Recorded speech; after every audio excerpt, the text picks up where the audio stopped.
Hello, welcome to Business Insights. I'm Kristin, Devitt, Strategic Communications Advisor at KDPR. In this series, we're talking to business leaders about a range of topics, including what makes them tick. Today, I'm joined by one of my lovely new neighbours here at 308 Queen Street, Managing Director of MCAP, Chris Morton. Chris, thanks for joining us. You owned this most extraordinary building not very long ago, in fact. What a privilege, and of course you're still here.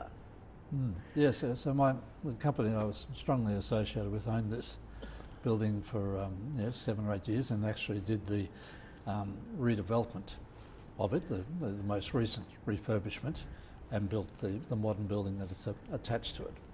Yeah, that was back in 2008 or so. What are some of your favourite features of the building? There's so many stories, I'm sure, this room and other rooms could tell. If this building could speak, it would be amazing to hear its stories.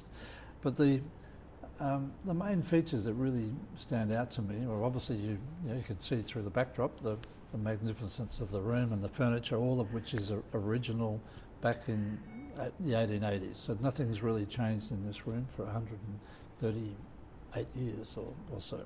And then the facade with its Doric columns and Corinthian tops to those are just fantastic. So it is a very special building in terms of your background, Chris. After doing your Masters of Laws at Cambridge, you started life as a property lawyer at Phillips Fox, now part of DLA Piper. And you worked on some iconic projects such as Waterfront Place and the Myer Centre. Was law your first love? I suppose it was what I went into, and I'm very glad that I went into it. I mean, law provides you with a magnificent skill set. It provides you with a certain logic. It provides you with communication skills. It's a highly intellectual pursuit. So there is a lot of things that are great about that. But after a while, as I approached my 40s, I realised that perhaps I'd like to extend myself in a more business sense. But it was also wonderful to be associated with projects like the Myer Centre and Waterfront Place, which were quite transforming in this city. I mean, the Myer Centre really established the Queen Street Mall in its true sense. And so the work on that was absolutely fascinating. The bus tunnels, the mall,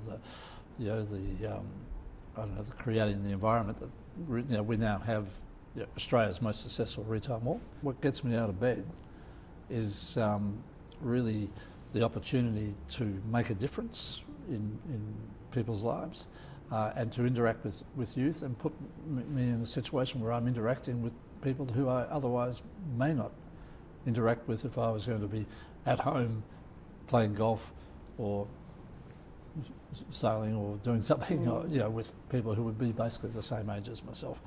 So I love nothing more than spending time with the younger generation and perhaps helping them to achieve their dreams.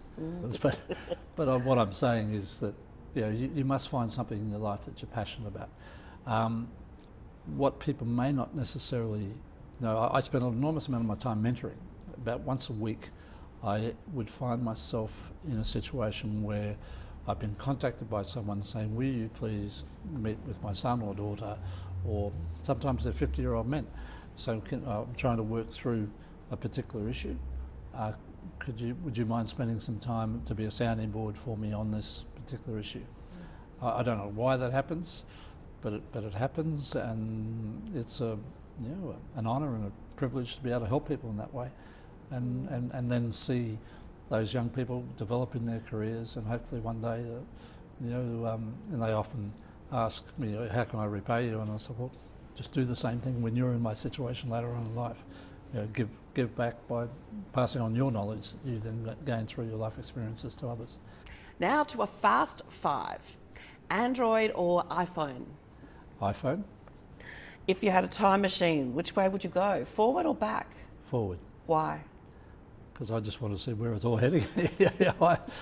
We know enough about where we've been, but we don't know, what we're doing and what mistakes will come out of those behaviours that we've got. If you had 1 free hour each day, how would you spend it? Wow. Never thought about that. Probably, although I'm terrible at trying to look after my health, I probably should put more time into that aspect, I suppose, with that free hour, and I'm sure I could create that hour without any great difficulty. So you could take one item on a deserted island. What is it? Well, it's probably my iPhone these days. It provides. I've become addicted to my phone. I was reading an article about that the other day.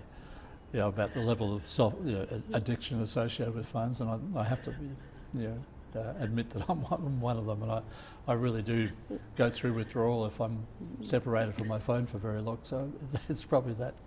What do you want to be when you grow up? Yeah, well, that's a really good question, because even at my age, I'm still, you still think you're 21 like everyone, so I still think I'm got to grow up. I just want to complete, tick the boxes of various things and perhaps deliver that difference that I've talked about, in the next 10 to 20 years. And I intend to work for as long as possible. I'm not a person who ever imagines retiring. So, if growing up is termed as retiring, then that's hopefully a fair way away. Yeah. Excellent. Thank you so much, Chris. That was excellent. Thank you.